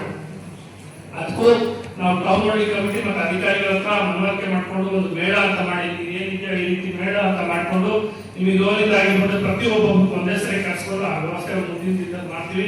ರಿನ್ಯೂವಲ್ ಮಾಡ್ಕೊಂಡು ಪ್ರತಿಯೊಂದು ಗಾಡಿನ ಅಮೌಂಟ್ ನಾವೇ ಕೊಡ್ಬೇಕು. ಮತ್ತೆ ಏಪ್ರಿಲ್ ಫುಡ್ ಸೇಫ್ಟಿ ಮಾಡಿಸಿದ್ದು ಆಲ್ಮೋಸ್ಟ್ ಇದಕ್ಕೂ ಕಂಪ್ಲೇಂಟ್ ಬಹಳ ಬರ್ತದೆ. ಯಾಕೆಂದ್ರೆ ಅವ್ರು ಹೇಳಿದ್ರು ಮೇಡಮ್ ಇದು ನಮ್ಮ ಹತ್ರ ಆಲ್ಮೋಸ್ಟ್ ಒಂದು ನಾವು ಟ್ಯಾಕ್ಸ್ ಕಟ್ತೀವಿ, ಟೇಬಲ್ ಕೊಡ್ತಾ ಇದೀವಿ, ಕುರ್ಚಿ ಕೊಡ್ತಾ ಇದೀವಿ, ಎಸಿ ಹಾಕ್ತಾ ಇದೀವಿ, ನಮ್ಮ ಹತ್ರ 5 ಪಟ್ಟಿ 10 ಪಟ್ಟಿ ಇರುತ್ತೆ. ಇವ್ರು ಏನಿಲ್ಲ ಇವ್ರು ಕಡಿಮೆ ಮಾಡ್ಬೇಕು, ಆಲ್ರೆಡಿ ಅದೇ ರೇಟ್ ಕೊಡ್ತಾರೆ, ನಾವೆಲ್ಲ ಹೋಗ್ಬೇಕು ಅಂತ ಈ ಅಸೋಸಿಯೇಷನ್ ಬೇರೆ ಬೇರೆ ಮೀಟಿಂಗ್ ಅಲ್ಲಿ ನಾವು ಕೂತಾಗ ಇವನ್ನ ಆಲ್ರೆಡಿ ಅಧಿಕಾರಿ ಹತ್ರ ಮಾತಾಡ್ತಾರೆ. ನೀವು ಏನ್ ಬೀದಿ ಬದಿ ವ್ಯಾಪಾರಿಗಳಿರ್ತೀರೋ ನೀವೇನು ಬಾಡಿಗೆ ಸದ್ಯಕ್ಕೆ ಕಟ್ತಾರ, ನಿಮ್ಮ ದಿನನಿತ್ಯದ ಖರ್ಚು ವೆಚ್ಚಗಳು ಏನಿರ್ತಾವ ಆ ಖರ್ಚು ವೆಚ್ಚಗಳನ್ನ ತುಲನೆ ಮಾಡ್ಕೊಳ್ಳಿ. ಇವತ್ತಿನ ರೇಟ್ ಏನಿದೆಯೋ ನೀವು ಲಾಭಾಂಶ ನೋಡ್ಕೊಂಡು ದರವನ್ನು ಬರೀರಿ. ಒಂದು ಪಾನಿಪುರಿ ಮಾಡ್ತಾರೆ ಒಂದು ಪ್ಲೇಟ್ ಎಷ್ಟಿದೆ ಅನ್ನೋದನ್ನ ಬರೀರಿ, ಈಗಿಂತ ಬೆಲೆಗಳನ್ನ ಬರೀರಿ. ಮುಂದಿನ ದಿನದ ಒದಗಿಸಿ ದೊಡ್ಡ ಗಲಾಟೆ ಆಗ್ತದೆ. ಮುಂದಿನ ದಿನ ಅದ್ರ ಬಗ್ಗೆ ಹೋರಾಟ ಮಾಡ್ತಾರೆ. ಎಷ್ಟು 1 ಲೀಟರ್ ಎಣ್ಣೆ ಇದ್ದಿದ್ದು 165 ರೂಪಾಯಿ ಇದ್ದು 180 ರೂಪಾಯಿ ಅಂತ ಈಗಿಂತ ಬೆಲೆ ಇಲ್ಲ. ಮತ್ತಂದ್ರೆ ಅಕ್ಕಿ ಮೇಲೆಲ್ಲ 1 ಕೆಜಿಗೆ ಎಷ್ಟಂತ ಹೇಳ್ತಿದ್ರು, ಅವೆಲ್ಲ ಅವ್ರಿಗೆ ಮನಸ್ಸು ಅಂತಾರೆ. ಇವು ನಿಖರವಾದ ಬೆಲೆಗಳಾಗಿದೆ ಸ್ಥಳಗಳು ಇಲ್ಲಾಂದ್ರೆ ಸ್ಟೇಟ್ ಬದಿಕೊಳ್ಳಿ. ಬೆಂಗಳೂರಿಗೆಲ್ಲ ಹೋಗ್ಬೇಕು, ಒಂದು ಹಣ್ಣಿಂದು 100 ರೂಪಾಯಿ ಕೆಜಿ 200 ರೂಪಾಯಿ ಕೆಜಿ ಅಂತ ಸ್ಟೇಟ್ ಬಂದಿರ್ತೀನಿ ಅವತ್ತಿನ ನಿಗದಿತ ಬೆಲೆಗಳನ್ನ. ಆ ರೀತಿ ಪಾರದರ್ಶಕಗಳು ಬರೀ ಗ್ರಾಹಕರಿಗೂ ನಿಮ್ದು ಜಗಳ ಆಗಬೇಡ. ಸರ್ ಅದು 50 ರೂಪಾಯಿ ನೀವು ಬಂದಿದ್ದೆಲ್ಲಪ್ಪ ತಗೊಳ್ಳೋದು, ನೀವು ಕಡಿಮೆ ಮಾಡೋದು ನಿಮಗೆ ಬಿಟ್ಟಿದ್ದು, 100 ರೂಪಾಯಿ ಬಂದಿದ್ದು 10 ರೂಪಾಯಿ ಕಡಿಮೆ ಮಾಡೋದು ನಿಮಗೆ ಬಿಟ್ಟಿದ್ದು. ಈಗ ನೀವು ಸಾಕಟ ಕೊಡ್ಬೇಕು. ಆಲ್ರೆಡಿ ಆಲ್ಪುರ ಸರ್ಕಾರದಿಂದ ಹಿಡಿದು MRS ವರೆಗೂ ಕಮ್ಯುನಿಟಿ ಕಮಿಟಿ ನಿಮಗೆ ಜಾಗಗಳನ್ನು ಅಲಾಟ್ ಮಾಡಿದೆ.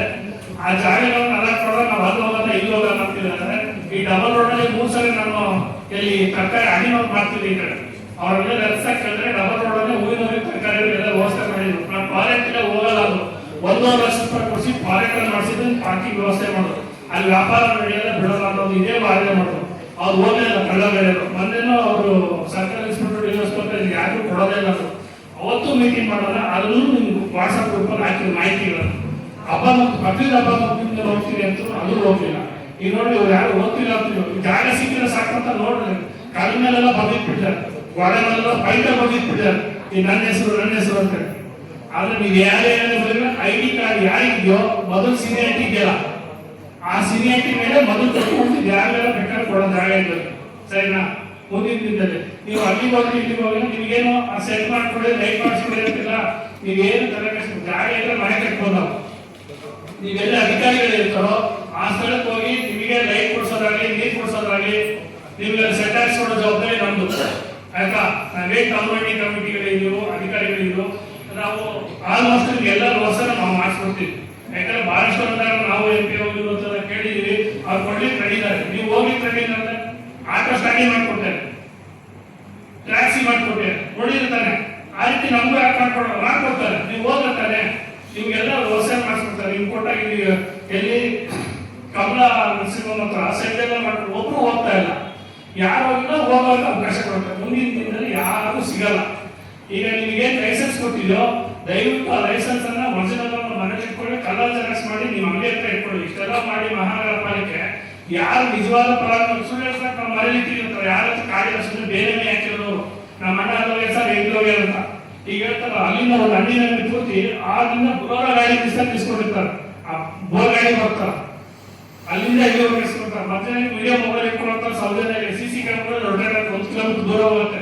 ಒಂದು ಝೂಮ್ ಮಾಡಿದ್ರೆ ನೀವು ಅರ್ಥ ಮಾಡ್ಕೋಬೇಕು. ಯಾರ ಅಧಿಕಾರಿ ಬಂದ ತಕ್ಷಣ ಇಷ್ಟು ಮಾಡ್ಬಿಡೋದು, ಅವ್ರು ಹೋಗಿದ ತಕ್ಷಣ ಮುಂದೆ ಹೋಗೋದು. ಈಗ ಎಲ್ಲಾ ಕಡೆ ರೊಟೇಟ್ ಕ್ಯಾಮ್ರಾಗಳಿದೆ, ಪಾಯಿಂಟ್ ನೀವು ಕೂತಾನೆ ಅಧಿಕಾರಿಗಳು ಝೂಮ್ ಮಾಡಿ ನೋಡ್ತಾರೆ. ನೀವು ಅಕಸ್ಮಾತ್ ಸಹಕಾರ ಕೊಟ್ಟರೆ ಅಧಿಕಾರಿಗಳಿಗೆ ನಿಮಗೆ ವೆಂಡಿಂಗ್ ಝೋನ್ಗಳು ಆಲ್ರೆಡಿ ಆಗಿದೆ, ನಿಮ್ಗೆ ಎಲ್ಲಾ ರೀತಿ ವ್ಯವಸ್ಥೆ ಆಗುತ್ತೆ. ಯಾರಿಗೆ ಆರ್ಥಿಕ ದುರ್ಬಲ ಇರುವಂತವರಿಗೆ ಕಾಯ್ದೆ ಏನಂತೆ, ಅಂಗವೈಕಲರು, ವಿಧವೆಯರು, ಮಹಿಳೆಯರು, ನಿರುದ್ಯೋಗಿಗಳು, ಆರ್ಥಿಕ ದುರ್ಬಲ ವರ್ಗದವರಿಗೆ ಇಲ್ಲಿ ಆಲ್ಮೋಸ್ಟ್ ಹೊಟ್ಟೆ ತುಂಬವರು ಫ್ರಾಂಚೈಸ್ ಮಾಡ್ಕೊಂಡಿದ್ದಾರೆ. ಆಲ್ಫಾ ಸರ್ಕಲ್ ಅಲ್ಲಿ ಇದ್ದಾರೆ, DV ಸರ್ಕಲ್ ಅಲ್ಲಿ ಇದ್ದಾರೆ, ಫ್ರೀಡಮ್ ಪಾರ್ಕ್ ಅಲ್ಲಿ ಇವರ ಫ್ರಾಂಚೈಸಿ. ಮುಂದಿನ ದಿನದಲ್ಲಿ ಆಲ್ಮೋಸ್ಟ್ ಅವರೆಲ್ಲರೂ ಸ್ಟೇಟ್ ಹಾಕ್ತಾರೆ. ಅಕಸ್ಮಾತ್ ಗಾಡಿಗಳನ್ನು ಹೇಳ್ತಾ ಇದ್ರು, ಒಂದ್ಸರಿ ನಿಮ್ಗೆ ವ್ಯಾಪಾರ ಮಾಡಿದ್ರೆ 10 ರೂಪಾಯಿ 20 ರೂಪಾಯಿ ತಗೊಂಡೋಗಿ ಕೂತಿ ನೀವು ಸಡ್ಡೆಲ್ಲ ಹಾಕಿ ಅಂತ. ಯಾರು 2-3 ಜನ ಗಾಡಿಗಳನ್ನ ಕಬ್ಬಳಕ್ಕೆ ಹಾಕಿ ಕಟ್ಟೋಗಿದ್ರು. ಪಾಪ ರಾತ್ರಿ ಕಟ್ ಮಾಡ್ಕೊಂಡು ಗಾಡಿನ ಎತ್ಕೊಳ್ಳೋದು, ಸ್ಟೇಷನ್ ಹೋಗಿ ಕಂಪ್ಲೇಂಟ್ ಮಾಡ್ಕೊಂಡು ಅವ್ರು ಯಾರೋ ಊರಿಗೆ ಹೋಗಿಲ್ಲ. CC ಕ್ಯಾಮ್ರಾ ಗೊತ್ತಾಯ್ತು, ಬಟ್ ಎಲ್ಲ ಹೋಗಿಲ್ಲ. 19 ವರ್ಷದಿಂದ 3 ಗಾಡಿ ತಗೊಂಡ್ಬೋದಪ್ಪ, ಆ ಗಾಡಿನ 3 ಗಾಡಿ ತಗೊಂಡ್ಬೋದು. ನಿಮ್ದು ವ್ಯಾಪಾರ ಆಗಿದ ಮೇಲೆ ಯಾಕಂದ್ರೆ ಅದು ಚೆನ್ನಾಗಿರೋ ಸ್ವಲ್ಪ ನಮ್ಗೆ ಹೊಟ್ಟೆ ಕೊಡೋದು ಸಣ್ಣಗಡೆ ಇದೆ. ನಮ್ಮ ಸೈಡಿಗೆ ಹೋಗ್ಕೊಂಡು ಇಟ್ಕೊಳ್ಳಿ. ಮತ್ತೆ ಮಿನಿಮಮ್ ನೀವೇನ್ ಕೊಡ್ತೀರೋ, ಹೂ ಮಾಡ್ತೀರೋ, ಹಣ್ಣು ಮಾಡ್ತೀರೋ, ಈ ರೀತಿ ಕೊಟ್ಟಿರ್ತೀರೋ ಅದಕ್ಕೆ ಆದಂತ ಒಂದು ನಿಗದಿತ ಜಾಗಗಳನ್ನ ಇದು ಮಾಡಿರ್ತಾರೆ. ಒಂದು ಹೂ ಮಾಡುವ ಎಷ್ಟು ಪುಟ್ಟಿ 2 ಅಡಿ ಇರುತ್ತೆ, ಈಗ ಪಾಪ್ಕಾರ್ನ್ಸ್ ಮಾಡೋದು 3 ಅಡಿ ಇರುತ್ತೆ. ಈ ರೀತಿ ನೀವೇನ್ ವ್ಯಾಪಾರ ಮಾಡಿರ್ತೀರೋ ಅದನ್ನೇ ಕೊಡ್ತಾ ಹೋಗ್ತಾರೆ. ಬಟ್ ಇಲ್ಲಿ ಮೇಡಮ್ ಹೇಳ್ತಾರೆ ಪ್ರತಿಯೊಬ್ಬ ವ್ಯಾಪಾರಿಗೂ ಅನುಕೂಲ ಮಾಡಿಕೊಂಡು 4x6 ವ್ಯವಸ್ಥೆ ಮಾಡಿದ್ವಿ. ಅದು ಮೀರ್ ಬಡ್ಡಿ ಅಂತಂದ್ರೆ ಈ ಅವಕಾಶ ನಿಮ್ಗೆ ಎಲ್ಲೂ ಸಿಗಲ್ಲ, ಅದಲ್ಲ ಎಲ್ಲರಿಗೂ ಸಿಗಲ್ಲ. ಈ ಅವಕಾಶನ ಸದುಪಯೋಗ ಪಡ್ಕೊಳ್ಳಿ, ಯಾಕಂದ್ರೆ 6x4 ಎಲ್ಲರಿಗೂ ಸಿಗಲ್ಲ. ಅದಕ್ಕ ಈ ಜಾಗಗಳನ್ನು ನೀವು ಸದುಪಯೋಗ ಪಡಿಸ್ಕೊಳ್ಳಿ. ಮತ್ತು ಮುಂದಿನ ದಿನದಲ್ಲಿ ಎಲ್ಲೇ ಇರ್ತಾರೋ ಅಲ್ಲಿ ಹೋಗಿ ಮಾರ್ಕೆಟ್ ಮಾಡಿಸೋ ಜವಾಬ್ದಾರಿ ನಮ್ದು, ಆಯ್ತಾ? ಈ ತರಕಾರಿ ವ್ಯಾಪಾರ ಹೋಗ್ಬೇಕು ಬಂದೇ ಬರ್ತಾರೆ. ಈ ಮಧ್ಯದ ಮೋರ್ಗಳೆಲ್ಲ ಇದ್ವಾ, ಮಹಲ್ಗಳ ಇದ್ವಾ, ಈ ಬಸ್ ಸ್ಟ್ಯಾಂಡ್ ಇದ್ದ ಮಹಲ್ ಇದ್ವಾ, ಈ ಹೋಗ್ತಾ ಇಲ್ಲ, ಈ ಶಿವಪರ್ಯಟ ಶಾಸ್ತ್ರ ಹೋಗ್ತಾರಲ್ಲ, ಮೋರ್ ಹತ್ರ ಹೋಗ್ತಾರಲ್ಲ ಅಂತ ಮಹಲ್ ಹತ್ರ ಹೋಗ್ತಾರೆ. ನೀವು ಅದು ಹೋದ್ರೆ ಮಾರ್ಕೆಟ್ ಆಗೇ ಆಗತ್ತೆ. ಜನ ಏನ್ ಬೇಕು ಚೇಂಜಸ್ ನೋಡ್ತಾರೆ. ನೀವು ಅರ್ಥ ಮಾಡ್ಕೊಳ್ಳಿ. ನಿಮ್ಮ ಇಲ್ಲಿ ಅಂತ ಸವಲತ್ತು ಪ್ರತಿಯೊಂದು ನೀವು ರಕ್ಷಣೆ ಸಿಗುತ್ತೆ. ನಾನಂತೂ ಪ್ರತಿಯೊಬ್ಬರು ಬಂದು ಮಾತಾಡ್ತಾ ಹೋಗ್ತಾನೆ ಇರ್ತೀನಿ. ಆಲ್ಮೋಸ್ಟ್ ನೀವು ಯಾರು ಮಾತಾಡಿಸಿ ಹೇಳ್ತಾ ಇರ್ತೀರಿ ಒಬ್ಬರಪ್ಪ ತಿತ್ಕೊಳ್ಳಿ ಅಂತ, ಯಾವ ಟೈಮಲ್ಲಿ ಏನ್ ಮಾಡ್ತಾ ಅಂತ ಗೊತ್ತಾಗಲ್ಲ. ಸರಿನಾ? ನೀವು ತಿತ್ಕೊಳ್ಳಿಲ್ಲ, ಬಂದ ನೋಡೋಣ ಬಂದಾಗಿಲ್ಲ ಅಂದ್ರೆ ರಾತ್ರಿ ಕಾಯಿ ಮನೆ ಹತ್ರ ತೊಗೊಂಡೋಗ್ತೀನಿ ಅಂತ ಬಿಡೋಲ್ಲ. ಇದೊಂದು ಅರ್ಥ ಮಾಡ್ಕೊಳ್ಳಿ. ನೀವೇನ್ ಲೈಸೆನ್ಸ್ ಕೊಟ್ಟಿದ್ರೆ ಕಾರ್ಡ್ಗಳನ್ನ ಅದನ್ನ ದಯವಿಟ್ಟು ಹಾಕೊಳ್ಳಿ. ಯಾರು ಬಂದಿಲ್ಲ ಅವರನ್ನು ಎತ್ತಿಸ್ತಾರೆ ಅಧಿಕಾರಿಗಳು. ನೀವೇನ್ ಹಾಕಿದ್ರೆ ಮೇಡಮ್ ನಿಮ್ಮನ್ನ ರಕ್ಷಣೆ ಕೊಡ್ತಾರೆ. ಮತ್ತು ಈ ಯೋಜನೆಗಳು ಕೇಳಿದವಲ್ಲ ಅಷ್ಟು ಯೋಜನೆಗಳು ನಿಮಗೆ ಲಭ್ಯವಾಗುತ್ತೆ. ನೀವೆಲ್ಲೋ ಜಾಗ ಮಾಡ್ಕೊಟ್ಟಿಲ್ಲ, ಆ ಜಾಗಕ್ಕೆ ಹೋದ್ರೆ ನೀವು ಮಾರ್ಕೆಟ್ ಆಗೋದು ಗ್ಯಾರಂಟಿ. ಸರಿನಾ? ನನಗೆ ಮಾತಾಡಕ್ಕೆ ಅವಕಾಶ ಮಾಡ್ಕೊತಾ